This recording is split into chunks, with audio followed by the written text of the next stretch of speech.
अस्सलाम वालेकुम, नमस्ते, सत श्री अकाल। कैसे हैं आप लोग? उम्मीद करती हूँ ठीक होंगे, खुश होंगे। मैं हूँ हज़ीर अली और आज आप लोग को लाई हूँ न्यूक्लियर्स के हवाले से एक बहुत ही लेटेस्ट अपडेट। प्रशांत धवन जी की एक बहुत ही लेटेस्ट वीडियो से स्टार्ट करते हैं अपनी वीडियो को without wasting any time. So let's start. Okay guys, so video का टाइटल है India just tested nuclear capable K4 missile, India's biggest game changer by Prashant Dhawan. से स्टार्ट करते हैं वीडियो। सो अब तक आप लोगों ने इस न्यूज़ के बारे में सुन लिया होगा। नहीं सुना तो मैं आपको ये बता दूं कि भारत ने इतिहास रचा है। पहली बार K4 missile, nuclear capable K4 missile को हमने सबमरीन से लॉन्च किया है। इसके बारे में आप देखोगे बहुत सारे आर्टिकल्स पब्लिश हो रहे हैं। By the way, welcome to study IQ। मैं हूं Prashant Dhawan. Now K4 ballistic missile, इसको हमने लॉन्च किया है INS अरिहाट से। जैसे आपको पता है, ये हमारी न्यूक्लियर कैपेबल एक सबमरीन है। इससे ये मिसाइल लॉन्च करना ऐतिहासिक है, क्योंकि भारत ने आज से पहले कभी भी इतनी लंबी रेंज का मिसाइल सबमरीन से टेस्ट फायर नहीं किया है। आप देखोगे हर जगह लिखा है कि इसकी रेंज 3500 किलोमीटर है। और एक और बात नोट करना, ये मिसाइल देखिए टेस्ट हुआ है। सब लोगों ने नोटिस किया कि पहले NOTM जारी किया गया और उसके बाद जेन्युइनली एक लॉन्ग रेंज मिसाइल टेस्ट हुआ है। मगर भारत सरकार चुप है, रक्षा मंत्रालय चुप है, DRDO चुप है। इसके पीछे बताया जा रहा है, देखिए मेन रीजन ये है कि भारत ये नहीं चाहता कि चाइना या कोई और कंट्री यूनाइटेड नेशंस में जाकर ये बोलना स्टार्ट कर दे कि इंडिया ने देखिए submarine capable long range nuclear missiles test करने स्टार्ट कर दिए हैं, क्योंकि चाइना इससे पहले ऐसा कर चुका है। आपको याद होगा, जब हम अग्नि मिसाइल टेस्ट करते थे, चाइना का हमेशा ये कहना था, पहली बात तो, कि जो अग्नि 4 अग्नि 5 मिसाइल्स हैं, इनकी रेंज जितनी इंडिया बताता है उतनी है नहीं। इनकी रेंज कई गुना ज्यादा है। इंडिया आराम से यूरोप या फिर इवन बियॉन्ड आराम से टारगेट्स को हिट कर सकता है। और ये अपने आप में यूनाइटेड नेशंस की जो लिमिट्स है मिसाइल्स, लॉन्ग रेंज मिसाइल्स की जो लिमिट है रेंज की, इससे टूटती है। सो इंडिया इसलिए अपने मिसाइल्स की जो रेंज है, जो एक्चुअल रेंज है, ये कम बताता है। और इस पर्टिकुलर केस में भी जो ये K4 मिसाइल है ना, इसकी जो एक्चुअल रेंज है, जो रेंज जैसे हम यूजुअली जिसकी हम बात करते हैं मीडिया में, कुछ डॉक्यूमेंट्स में, ये 3500 किलोमीटर है। मगर जो इसकी एक्चुअल रेंज है, ये कई लोग कहते हैं ये बहुत बहुत ज़्यादा है। और इसलिए इंडियन गवर्नमेंट इस वक्त बिल्कुल चुप है। बट इंडिया ने डेफिनेटली ये K4 submarine launched nuclear missile ये टेस्ट किया है। और यहाँ पे अगर आपका एक सवाल ये है कि K4 मिसाइल को एक गेम चेंजर क्यों कहा जा रहा है, इसके बारे में इतनी ज्यादा हाइप क्यों है, रीजन मैं आपको बताता हूं। आप इमेजिन करिए, एक सबमरीन है। भारत के पास सबमरीन बे ऑफ बंगाल में थी, अब उसके बाद अंडर वाटर हो गई। अब किसी कंट्री को नहीं पता इंडिया के सिवाय कि ये सबमरीन कहाँ पे है। क्या ये फिलीपीन सी में है, क्या ये साउथ चाइना सी में है, क्या ये इंडियन ओशन में है, कहाँ पर ये सबमरीन है, नो वन नोज। और अब भारत के ऊपर है कि अगर मान लो हम पे अटैक होता है या फिर हमको थ्रेट महसूस होता है, हम इस सबमरीन से एक 3500 किलोमीटर की रेंज का मिसाइल फायर कर सकते हैं कहीं पर भी। और इससे देखिए हमको ये ताकत मिलती है कि दुश्मन को हम सरप्राइज कर ले। इस पर्टिकुलर केस में हम बात करते हैं चाइना की। चाइना को देखिए, अगर ये पता है कि अग्नि 5 मिसाइल भारत के उत्तर प्रदेश में है, हिमाचल प्रदेश में है, बिहार में है, तो वो सैटेलाइट में उसी के हिसाब से अपने S-400 मिसाइल डिफेंस सिस्टम, जी हाँ, चाइना के पास भी S-400 मिसाइल डिफेंस सिस्टम है, उसी तरीके से अपने मिसाइल डिफेंस सिस्टम को पोजीशन करेगा कि अगर ground to ground India launch करता है मिसाइल, तो चाइना उसको रोक दे। अगर हम रफाइल से अपने मिसाइल फायर करने की कोशिश करते हैं टू चाइना, चाइना एक बार को हमारे जो रफाइल फाइटर जेट्स है उनको भी स्पॉट करके कुछ कर सकता है। बट जब चाइना को पता ही नहीं है कि इतने बड़े समुद्र में हमारी सबमरीन कहां पर है, कहीं से भी हमारी सबमरीन सरफेस हो सकती है और एक 3500 किलोमीटर की रेंज का मिसाइल ये लॉन्च हो जाएगा। What can you do? कोई भी कंट्री, ना सिर्फ चाइना, मैं कहूंगा कोई भी कंट्री एक submarine launched nuclear capable missile के सामने विवश हो जाएगी, अनलेस वो बहुत ज्यादा लकी हो जाती है कि जहां पे टारगेट किया था वहीं पर मिसाइल डिफेंस सिस्टम लगा रखा है और मिसाइल डिफेंस सिस्टम ने भी डिटेक्ट कर लिया वो मिसाइल, तो वो अलग बात है। बट ज्यादातर केसेस में K4 जैसा मिसाइल अपने टारगेट को 100% हिट करेगा। ऑब्वियसली हम नहीं चाहेंगे कि कभी हमें इस मिसाइल को यूज़ करना पड़े। पर जैसे आप लोग आज के समय देख पा रहे हैं, जो यूक्रेन में हुआ, रशिया पे आज के समय जैसे मिसाइल बरसाए जा रहे हैं, जो नॉर्थ कोरिया का केस है ये आप देख लीजिए, इजराइल का केस है।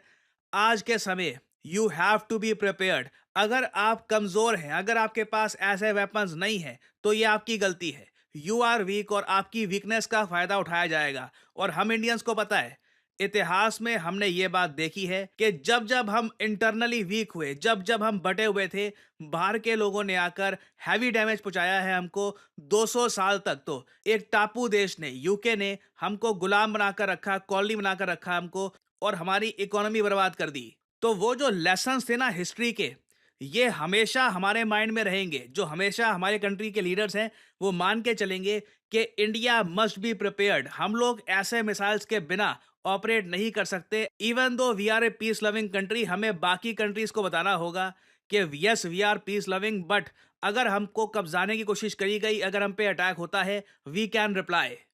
और जो हमारा रिप्लाई होगा ना, वो काफ़ी हद तक डिपेंड करेगा हमारी टेक्नोलॉजी पर। ना अभी के लिए जो हमारी न्यूक्लियर कैपेबल सबमरीन्स है, जैसे अरिहाट, इस पर्टिकुलर केस में अरिहाट के पास इससे पहले ना K-15 मिसाइल्स थे, अभी भी हैं, और उनकी रेंज बहुत कम है। उनकी रेंज है 750 किलोमीटर। तो फॉर एग्जांपल लेट्स से अगर हमारी सबमरीन बिल्कुल चाइना के पास जाकर, लिटरली ताइवान के पास जाकर अटैक करती है ना, मान लीजिए चाइना को, और इस पर्टिकुलर केस में अनफॉर्चुनेटली मुझको चाइना का ही एग्जांपल देना होगा। पाकिस्तान के लिए ये सब टेक्नोलॉजीज ओवरकिल होगी। पाकिस्तान को इतनी हाई लेवल की टेक्नोलॉजी की आवश्यकता नहीं है इनको निपटाने के लिए। आई मीन, और किस कंट्री का एग्जांपल लूँ मैं? Japan quad country, Australia quad country है, आसियान के साथ हमारे अच्छे रिलेशंस हैं, फ्री ट्रेड एग्रीमेंट है। अनफॉर्चुनेटली चाइना का ही एग्जांपल लेना होगा। सो एनीवे, अगर हम K-15 मिसाइल देखें तो इसकी रेंज सिर्फ 750 किलोमीटर है, जिससे ज़्यादा ऑप्शन आपको मिलती नहीं है। ठीक है, शंघाई को आप टारगेट कर सकते हैं जो चाइना का फाइनेंशियल कैपिटल है, बट बीजिंग और चाइना का सबसे आप कह लीजिए फेमस शहर वुहान, ये अभी भी हमारी रीच से काफ़ी दूर होगा। नाउ इस रेंज को आप 750 से 3500 किलोमीटर पे, जो एटलीस्ट डॉक्यूमेंटेड जो रेंज हमको बताई जाती है, वहां पर आप लेके जाओगे ना, सडनली आप देखोगे आपके ऑप्शंस बहुत बढ़ जाते हैं। मान लीजिए आपकी सबमरीन यहाँ पे साउथ चाइना सी में है और 3500 किलोमीटर से ना बहुत ही आसानी से कंफर्टेबली आप बीजिंग को कर सकते हो टारगेट। आप चाइना के जो दूर दराज के रीजन्स हैं उनको कर सकते हो target. 3500 kilometres gives us a lot more options, और इसलिए K-4 मिसाइल को कहा जा रहा है एक गेम चेंजर। क्योंकि अभी मैं चाइना का एग्जांपल दे रहा हूं, कल को मान लो कोई भी देश होता है जो भारत के सामने खड़ा है, भारत को एक चैलेंज पोज कर रहा है, भारत को अटैक करने की कोशिश करता है, तो K-4 मिसाइल कब जाकर उसको हिट करेगा, उस कंट्री को, that country will never even know. और दुनिया में जैसे आप लोग जानते हैं ऑलरेडी सिर्फ 9 देश है जिनके पास न्यूक्लियर मिसाइल्स हैं। उनमें भी आप अगर देखो तो गिनती के देश हैं जिनके पास ऐसी टेक्नोलॉजी है कि वो सबमरीन से long range nuclear missile fire कर सके। So India is in a very very elite club now. तो इस टॉपिक से रिलेटेड देखिए अभी बहुत सी डेवलपमेंट्स आएंगी। पहली बार हमने K-4 मिसाइल का टेस्ट किया है। चाइना की तरफ से प्रतिक्रिया आती है या नहीं आती, मैं इसको ऑब्जर्व करूंगा। कुछ अपडेट सामने आती है तो I will make updated videos for you all later on. Finally आपसे यहाँ पर पूछूंगा एक क्वेश्चन ये है, देखिए हाल ही में एक देश है, यहाँ पर बहुत ज़्यादा एक सैड इंसिडेंट हुआ है। 23 से ऊपर बच्चों की मौत हो गई सिंपल प्रोडक्ट्स खाकर। जो आप शॉप पे देखते हो ना, पैकेज्ड बिस्किट, स्नैक्स वगैरह, ये खाकर बहुत सारे बच्चे मर गए, बहुत सारे लोग बीमार पड़ गए हैं। और इस कंट्री ने नेशनल डिजास्टर घोषित कर दिया है इसको, क्योंकि इस कंट्री को समझ नहीं आ रहा कि इनकी शेल्फ्स में, सुपरमार्केट में कितने सारे प्रोडक्ट्स हैं जहां पर कंटामिनेटेड इंग्रेडिएंट्स आ चुके हैं, जिसकी वजह से लोग बीमार पड़ रहे हैं। न्यूयॉर्क टाइम्स ने भी इस पर आर्टिकल पब्लिश किया है कि food poisoning kills 23 children as this country declares emergency. जी हाँ, सरकार ने ही इमरजेंसी घोषित कर दी है इस इशू को लेकर। बताइए किस कंट्री में ये हुआ है? ये है यहाँ पे आपकी options, India, south Africa, Brazil या फिर यूएसए। कमेंट सेक्शन में करिए उत्तर। जो लोग देंगे सही आंसर उनकी comment south Africa, I think कि सही आंसर क्या है। ओह माय गॉड, क्लैपिंग, बहुत बहुत आला, बहुत बहुत ही आला। बिल्कुल ठीक कहा प्रशांत धवन जी ने कि वैसे तो इंडिया को ज़रूरत नहीं है इस तरीके के वायलेंस करने की या इस तरीके से इन चीज़ों को यूज़ करने की, और दुआ करते हैं कि आवश्यकता भी ना हो, आने वाले वक्तों में ज़रूरत भी ना पड़े कि मिसाइल्स वगैरह को या इस तरीके के वेपन्स को यूज़ करना पड़े। लेकिन अपने आप को इन मामलात में स्ट्रॉन्ग रखना आजकल के दौर की मुझे लगता है अव्वलीन तरजीह है। वो इसलिए क्योंकि जो भी देश, बिल्कुल सही कहा उन्होंने, जो भी देश चाहे वो जितने भी पीस लविंग हो, चाहे वो जितने भी डेवलप्ड हो, इन मामलात में अगर वो पीछे हैं, अगर उनकी आर्मी मजबूत नहीं है, अगर उनके पास वेपन्स नहीं है एडवांस किस्म के, अगर वो इन मामलात में कमज़ोर हैं या वीक हैं, तो कोई भी कंट्री उनको टारगेट करके उनको कब्जाने का, उन पर हमला करने का सोच सकता है। तो इसलिए अपने आप को मजबूत रखना, अपनी कमर को टाइट रखना बहुत ज़रूरी है एनी टाइम के लिए। ठीक है, कुछ पता नहीं है कि आज जो कंट्री आपका दोस्त है वो अगले ही कुछ अरसे में आपका दुश्मन बन जाए, आपका खुला दुश्मन बन जाए, और उस वक्त आप निहत्ते हो, आपके हाथ में कुछ ना हो, क्योंकि आपने कभी इस बारे में सोचा ही ना हो।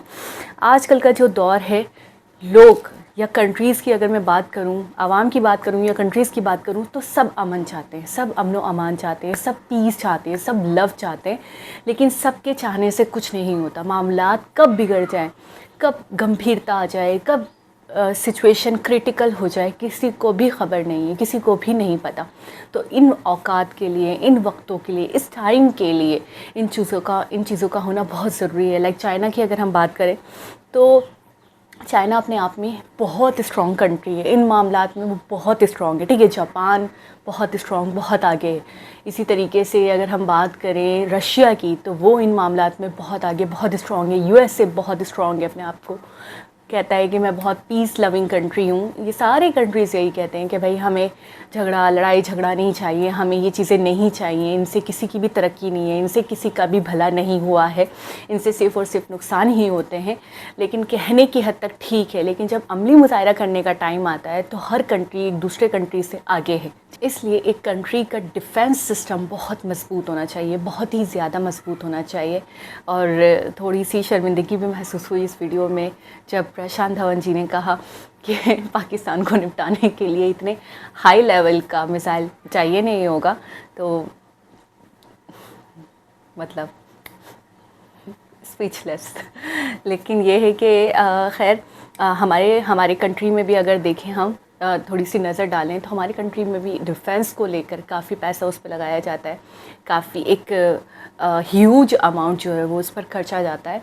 और यही कहा जाता है कि इसकी बहुत ज़रूरत है, कहीं ना कहीं हमारा डिफेंस मजबूत होना बहुत ज़रूरी है। तो इसलिए मुझे ऐसा लगता है कि वीडियो में जो भी बातें कही गई हैं बिल्कुल दुरुस्त हैं, बिल्कुल सच हैं, बिल्कुल सही हैं, ये ज़रूरी है। अच्छा, इसके बाद जो है ना, मुझे ऐसा लगता है, ये मेरा अपना एक ओपिनियन कह लें या मेरी एक अपनी थिंकिंग है, maybe I am wrong, लेकिन मुझे ऐसा लगता है कि इसके बाद इंडिया का एक जो इम्प्रेशन है या इंडिया का एक रोब दबदबा, वो मुझे लगता है बहुत ज़्यादा हो जाएगा। क्योंकि जो रेंज बताई जा रही है, यानी 3500 किलोमीटर की जो रेंज बताई जा रही है, एक्सपर्ट कहते हैं कि ये सिर्फ कहने की हद तक है, ये सिर्फ डॉक्यूमेंटेशन तक है। ठीक है, असल में एक्चुअल में ये इससे कहीं ज़्यादा है। और जिस तरीके से, जिस बेहतरीन अंदाज से प्रशांत धवन जी ने हमें मैप को दिखाकर और समझाया है कि अगर 3500 की रेंज है तो किस तरीके से सबमरीन किस तरीके से बीजिंग तक को हिट कर सकती है। ठीक है, बीजिंग तक पर हम इस मिसाइल को फायर कर सकते हैं। तो ये अपने आप में बहुत कमाल की बात है कि चीज़ों को बहुत ज़्यादा समझा गया है, बहुत ज़्यादा स्टडी किया गया है। कोई भी वीडियो बनाने से पहले मैंने देखा है कि इनके पास जो मटेरियल होता है, जो कंटेंट होता है, जिस पर ये बात कर रहे होते हैं, उसके ऊपर बहुत रिसर्च की गई होती है। तो ये चीज़ बहुत अच्छी लगती है कि छोटी सी वीडियो में आपको बहुत सारा मटेरियल पता चल जाता है, बहुत सारा मवाद मिल जाता है आपको, और आपको पता चल जाता है कि जी क्या इंसिडेंट हुआ है, क्या मामला है, क्या होने वाला है। और कोई भी अपडेटेड वीडियो अगर आती है तो उस पर भी रिएक्शन दूँगी। अच्छा, एक चीज़ और इन्होंने बताई जो सबसे ज़्यादा मतलब शॉकिंग है और सरप्राइजिंग है, वो ये है कि जिस सबमरीन से इस टेस्ट फायर को किया गया है और जिस सबमरीन से K4 को फायर किया जाएगा, वो सबमरीन पूरे सी के अंदर, यानी कि वो फिलिपाइन सी हो या वो साउथ चाइना सी हो या फिर वो इंडियन सी हो, इंडियन ओशन हो, तो उसके अंदर वो कहाँ छुपी हुई है ये किसी को पता नहीं है, यानी कि वो बहुत हाइड है। और जब उसको टारगेट को हिट करना होगा तब वो सरफेस पर आएगी और टारगेट को हिट करेगी। तो ये मुझे ऐसा लगता है कि सारे पॉइंट्स तो बस इस चीज़ के हैं कि वो खुफिया तौर पर मतलब बिल्कुल नापेद है, यानी कि वो विजिबल नहीं है, नहीं पता किसी को कि वो कहाँ है, कहाँ छुपी है, कहाँ गुम है। लेकिन जब उसको ज़रूरत होगी तब वो सरफेस पर आएगी। ये अपने आप में मुझे लगता है कि दुश्मन को घुमाने के लिए काफ़ी है, दुश्मन को चकमा देने के लिए काफ़ी होगा कि दुश्मन को एग्जैक्ट लोकेशन ही नहीं पता है। तो ये बहुत अच्छी बात है, ये चीज़ मुझे लगता है कि बहुत बड़ी बात है जिसके ऊपर एप्रिसिएशन बनता है कि ऐसा होना चाहिए, इस तरीके से चलना चाहिए, इस तरीके की सॉलिड प्लानिंग होनी चाहिए ताकि दुश्मन आपका चाह कर भी बाल बाका ना कर सके। तो एक बहुत ही इन्फॉर्मेटिव वीडियो थी, बहुत ही खुशी की वाली वीडियो थी। एक मुझे लगता है कि एक बहुत बड़ा धमाका, एक बहुत बड़ी न्यूज़ है, ये बहुत बड़ा ब्लास्ट है ये, मुझे ऐसा लगता है न्यूज़ के अंदर। और पता नहीं कितने कंट्रीज़ के तो होश उड़ जाएंगे ये वीडियो देखने के बाद। खैर इसको छुपाया जा रहा है, लेकिन जाहिर सी बात है, न्यूज़ है, बाहर आ गई, ये खबर है, बाहर तो आएगी, पता तो चलेगा।